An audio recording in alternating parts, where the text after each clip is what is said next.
Hey you, and welcome to this video where I will help you out how to fix not showing Do Not Disturb. Like the Do Not Disturb option on iPhone is not showing up, and I will show you exactly how you can add this feature back on your iPhone. So if I swipe from right to the bottom, you can find the option just right here.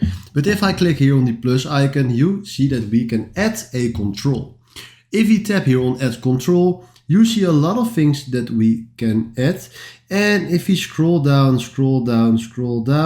let's see, here's the option Do Not Disturb at Focus. So if I click now on this, we just added the Do Not Disturb option back. And right now if I tap here, and I throw this one away, and I scroll it down, sorry, I was too quick, I scroll it down, you see that the Do Not Disturb option right here is back. So this is exactly how this works, and if you found this video helpful, please consider subscribing and give this video a like. And then for now, thanks for watching.